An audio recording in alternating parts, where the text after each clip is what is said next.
showing you how you can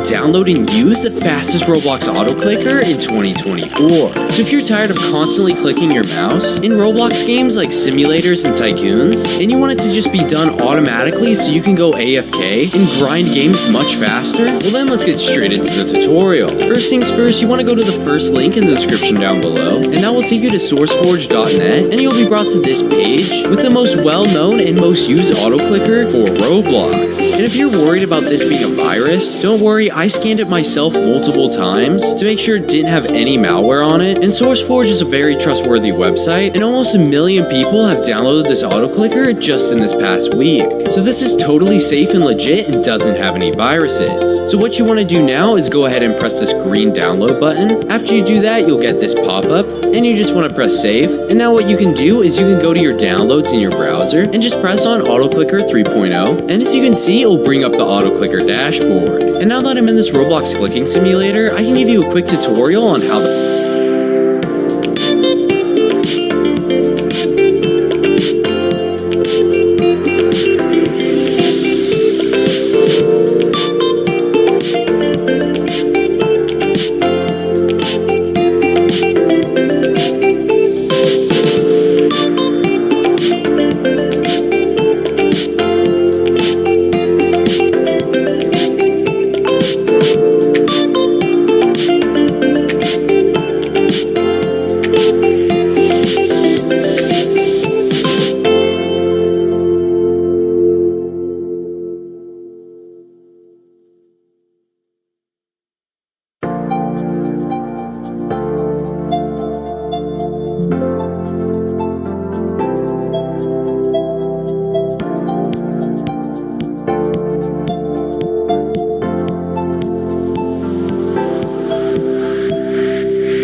Hey guys, welcome back to another video.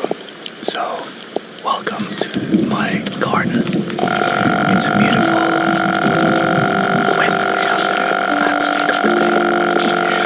It's a beautiful Wednesday afternoon and I thought I'll bring you outside because, hey, it's still summer. I've got kind of like a BLT sandwich, so I've got lettuce, tomato, of course, egg, just basic omelette with a little bit of cream, some almond mayo. I ran out of lettuce, so one of the sandwiches. 911, what's your emergency? There's a woman. There's a body. A woman's body, sir? She's here. Anyway, some mini crisps, and what else? Calm down, sir. Can you tell me if the woman is breathing? She has her tail. She has no face.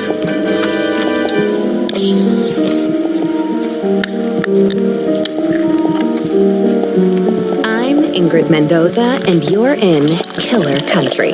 This week, we're diving into the bizarre death of Mirabel Diaz.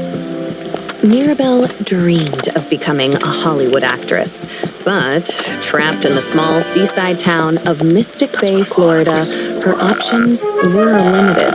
She'd book an occasional used car commercial or a clown at a child's birthday party, but legitimate opportunities were few and far between. Eventually, however, Mirabel found a path to acting in an unexpected place, Wild Tides Water Park. There, Mirabel donned a long silver tail and a shimmering tube top. 5 days a week, rain or shine, she'd swim in a massive glass tank, smiling at tourists and posing for pictures. At Wild Tides, Mirabel became Miss Mirabel, the magic mermaid of Mystic Bay. Then, on August 24th, 2012, everything changed. Hurricane Braden tore through Mystic Bay, destroying 65 homes, 34 Shake Shacks, and leaving at least one person missing: Mirabel Diaz. Frank Wild, the longtime owner of Wild Tides Water Park, was among the last to see her alive. She was a pretty rat. Some say she had web feet. She never wanted to talk. Now, I don't like to speak ill of the dead, but she was a little cold. Snobby, you might say. When the hurricane was coming, I told her, "Hey, sweetie, you can stay with me. Because, this place is a fortress. I got hurricane shutters, sandbags, the whole shebang. A bunker with a sauna, screening room, bowling alley. Regulation bowling alley, do you understand? Yeah, the real deal. I told her. I got 2 months worth of beans. All kinds of beans. Right? Black beans, kidney beans, pint-toed beans, lima beans, soybeans, jelly beans. Yeah, I was worried, because she lived all by herself. I owned the building she lived in, and I knew it was, I knew she wouldn't have beans. But she told me she'd be okay on her own. Yeah, maybe if she'd just stayed at my place. You wonder what might have been. But she said no, she didn't even like beans. I spoke with Frank at his home over 3-bean salad. From where we sat on an expansive back patio festooned with marble statues of dolphins, women, and dolphin women, we could see the very top of Wild Tide's Megalodon Mega Twister. It's a massive water slide, just over 100 feet tall, that shoots park visitors into the waiting jaws of a fiberglass megalodon. Please, this park employs half the damn town, easily. We added that big slide, the friggin' orcas. It's a sight to see, especially the mermaids. And Mirabel, she was the most popular one. You really just never think of something happening to a girl like that in a place like this. Well, except for that time when those kids got eaten during the alligator parade. Or the time the clowns went feral. Or that time when the old guys... Behind us, something bumps. Hard. Against a glass wall. Don't mind her. That's cannellini. Here, girl. Come here. Come on, sweetie. Frank Wild, heir to the Wild Bean Company fortune, is an avowed animal lover. His home, a concrete monolith rising from the steaming marsh, includes a massive glass pyramid teeming with all sorts of aquatic marvels, including, most notably, a 6-foot albino alligator named Cannellini. He also owns a narwhal, 7 dolphins, roughly 16 flamingos, 3 tigers, 7 pythons, a wild boar, and several ostriches. Most are named after beans. Frank goes on. I used to have a whole mess of macaws, too. But every hurricane, more of them escaped. Sometimes I still see them flying over the house. I guess they wanted to be free. Yeah, whatever that means. Anyway, she was a nice girl. Sometimes. And it's a shame what happened. Jessa Lynn Garcia, another mermaid at Wild Tides Water Park, remembers Mirabel a bit differently. She was just sweet as pie. She really was. And such a pretty little thing for a brunette. Except for the gills. She was always giving me real